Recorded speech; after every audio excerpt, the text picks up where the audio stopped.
दोस्तों, आज की कहानी है शादी होते ही किस्मत में लगी आग। कहानी पसंद आए तो वीडियो को लाइक और सब्सक्राइब जरूर करना। खत आया है। पिंजरे में बैठी सारिका शोर मचाए जा रही थी।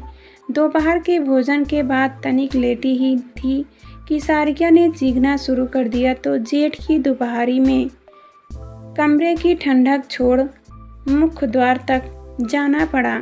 देखा, छोटी भाभी का पत्र था और सब बातें छोड़ एक ही पंक्ति आंखों से दिल में खंजर सी उतर गई। दीदी, आपकी सखी जगबीरी का इंतकाल हो गया, सुना है? बड़ा कष्ट पाया बेचारी ने। पढ़ते ही आंखें बरसने लगी। पत्र के अक्षर आंसुओं से धुल गए। पत्र एक ओर रखकर मन के सौलाभ को आंखों से बाहर निकालने की छूट देकर 25 वर्ष पहले के व्यक्ति के गलियारे में खो गई थी। मैं जगबीरी मेरी सखी ही नहीं बल्कि सच्ची शुभचिंतक, बहन और संरक्षिका भी थी। जब से मिली थी संरक्षण ही तो किया था मेरा। जयपुर मेडिकल कॉलेज का वह पहला दिन था। सीनियर लड़के लड़कियों का दल रैंकिंग के लिए सामने खड़ा था। मैं नए छात्र छात्राओं के पीछे दुबकी खड़ी थी। औरों की दुर्गति देखकर पसीने से तरबतर सोच रही थी कि अभी घर भाग जाऊं। वैसे भी मैं देहात नुमा कस्बे की लड़की सबसे अलग दिखाई दे रही थी। मेरा नंबर भी आना ही था। मुझे देखते ही एक बोला, अरे यह तो बहन जी है। नहीं यार, माता जी हैं। ऐसी ही तरह तरह की आवाज़ें सुनकर मेरे पैरे कांप रहे और मैं धड़ाम से गिरी। एक लड़का मेरी ओर लपका। तभी एक कड़वकती आवाज़ आई, इसे छोड़ो, कोई इसकी रैगिंग नहीं करेगा। क्यों, तेरे कुछ लगती है या?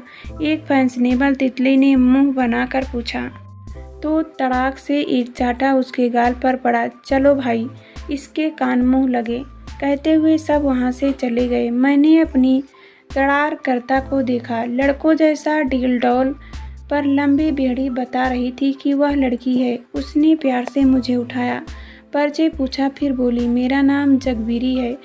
सब लोग मुझे जंगवीर कहते हैं। तुम चिंता मत करो, अब तुम्हें कोई कुछ भी नहीं कहेगा। और कोई काम या परेशानी हो तो मुझे बताना। सचमुच उसके बाद मुझे किसी ने परेशान नहीं किया। हॉस्टल में जगबीरी ने सीनियर विंग में अपने कमरे के पास ही मुझे कमरा दिलवा दिया। मुझे दूसरे जूनियर्स की तरह अपना कमरा किसी से शेयर भी नहीं करना पड़ा। मेस में भी अच्छा खासा ध्यान रखा जाता। लड़कियां मुझसे खिंची खिंची रहती। कभी कभी फुसफुसाहट भी सुनाई पड़ती। जगबीरी ने नई ओ आ रही है। लड़के मुझे देखकर कन्नी काटते। इन सब बातों को दरकिनार करके मैंने स्वयं को पढ़ाई में डुबो दिया। थोड़े दिनों में ही मेरी गिनती कुशाग्र छात्र छात्राओं में रहने लगी और सभी प्रोफेसर मुझे पहचानने तथा महत्व भी देने लगे। जगबीरी कॉलेज में कभी कभी ही दिखाई पड़ती। 4-5 लड़कियां हमेशा उसके आगे पीछे होती। एक बार जगबीरी मुझे कैंटीन खींच ले गई। वहां बैठे सभी लड़की लड़कियों ने उसके सामने अपनी फरमाइशें ऐसे रखनी शुरू कर दी जैसे वह सबकी अम्मा हो। उसने भी उदारता से कैंटीन वालों को फरमान नुमा सुना दिया, भाई जो कुछ भी है ये बच्चे मांगे खिला पिला दे। मैं समझ गई कि जगबीरी किसी धनी परिवार की लाडली है। वह कई बार मेरे कमरे में आ बैठती, सिर पकड़कर हाथ फेरती, हाथों को सहलाती, मेरा चेहरा हथेलियों में लेकर मुझे एकटक निहारती। किसी रोमांटिक सिनेमा के दृश्य से भी उसकी ये हरकतें मुझे विचित्र लगती। उससे इन हरकतों को अच्छी अथवा बुरी की परिसीमा में न बांध पाने पर भी मैं सिहर जाती। मैं कहती, प्लीज़ हमें पढ़ने दीजिए। वह कहती, मुनिया जयपुर आई है तो शहर भी तो देख, मौज मस्ती भी कर, हर समय पढ़ेगी तो दिमाग चल जाएगा। वह कई बार मुझे गुलाबी शहर के सुंदर बाजार घुमाने ले गई। छोटी बड़ी चौपड़ जौहरी बाजार या माई रोड ले जाती और मेरे मना करते करते भी वह कुछ कपड़े खरीद ही लेती मेरे लिए। यह सब अच्छा भी लगता और डर भी लगा रहता। एक बार 3 दिन की छुट्टियां पड़ी तो आसपास की सभी लड़कियां घर चली गई। जगबीरी मुझे राज मंदिर में पिक्चर दिखाने ले गई। उमराव जान लगी हुई थी। मैं उसके दृश्यों में खोई हुई थी कि मुझे अपने चेहरे पर गर्म सांसों का एहसास हुआ। जगबीरी के हाथ मेरी गर्दन से नीचे की ओर फिसल रहे थे। मुझे लगने लगा जैसे कोई सांप मेरे सीने पर रेंग रहा है। जिस बात की आशंका उसकी हरकतों से होती थी वह सामने थी। मैं उसका हाथ झटक अंधेरे में ही गिरती पड़ती बाहर भागी। आज फिर मन हो रहा था कि घर लौट जाऊं। मैं रोकर मन का गुबार निकाल भी ना पाई थी कि जगबीरी आधम की मुझे एक गुड़िया की तरह ज़बरदस्ती गोद में बिठाकर बोली, क्यों रो रही हो मुनिया, पिक्चर छोड़कर भाग आई? हमें यह सब अच्छा नहीं लगता दीदी। हमारे मम्मी पापा बहुत गरीब हैं। यदि हम डॉक्टर नहीं बन पाए या हमारे विषय में उन्होंने कुछ ऐसा वैसा सुना तो मैंने सुबकते हुए कह ही दिया, अच्छा चल चुप हो जा, अब कभी ऐसा नहीं होगा। तुम हमें बहुत प्यारी लगती हो गुड़िया सी। आज से तुम हमारी छोटी बहन। असल में हमारे 5 भाई हैं, पांचों हमसे बड़े हैं। हमें प्यार बहुत मिलता है पर हम किसे लाड लड़ाए। कहकर उसने मेरा माथा चूम लिया। सचमुच उस चुंबन में माँ की महक थी। जगबीरी से हर प्रकार का संरक्षण और लाड प्यार पाते कब 5 साल बीत गए पता ही ना चला। प्रशिक्षण पूरा होने को था तभी बुआ की लड़की के विवाह में मुझे दिल्ली जाना पड़ा। वहाँ कुणाल ने, जो दिल्ली में डॉक्टर थे, मुझे पसंद कर उसी मंडप में ब्याह रचा लिया। मेरी शादी में शामिल ना हो पाने के कारण जगबीरी पहले तो रूठी, फिर कुणाल और मुझको महंगे महंगे उपहारों से लाद दिया। मैं दिल्ली आ गई। जगबीरी 7 साल में भी डॉक्टर बन पाई। तब उसके भाई उसे हट करके घर ले गए और उसका विवाह तय कर दिए।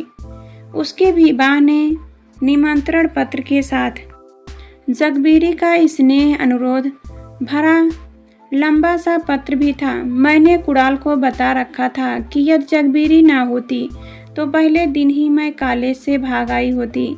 मुझे डॉक्टर बनने का श्रेय माता पिता के साथ साथ जगबीरी को भी है। जयपुर से लगभग 58 किलोमीटर दूर के एक गांव में थी जगबीरी के पिता की शानदार हवेली। पूरे गांव में सफाई और सजावट हो रही थी। मुझे और पति को बेटी दामाद सा सम्मान सत्कार मिला। जगबीरी का पति बहुत ही सुंदर सजीला युवक था। बातचीत में बहुत विनम्र और कुशल। पता चला सूरत और अहमदाबाद में उसकी कपड़े की मिलें हैं। सोचा था जगबीरी सुंदर और संपन्न ससुराल में रच बस जाएगी, पर कहाँ। हर हफ्ते उसका लंबा चौड़ा पत्र आ जाता जिसमें ससुराल की उबाऊ व्यस्तताओं और मारवाड़ी रिवाजों के बंधन का रोना होता। सुहाग सुख या उत्साह का कोई रंग उसमें ढूंढे न मिलता। गृहस्थ सुख विधाता शायद जगबीरी की कुंडली में लिखना ही भूल गया था। तभी तो साल भी ना बीता कि उसका पति उसे छोड़ गया। पता चला कि शरीर से तंदुरुस्त दिखाई देने वाला उसका पति गजराज ब्लड कैंसर से पीड़ित था।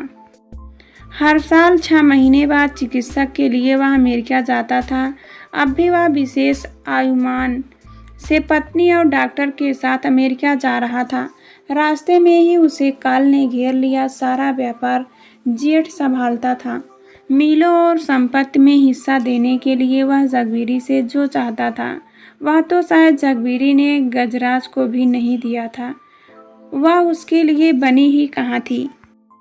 एक दिन जगबीरी दिल्ली आ पहुंची। वहीं पुराना मर्दाना लिबास, अब बाल भी लड़कों की तरह रख लिए थे।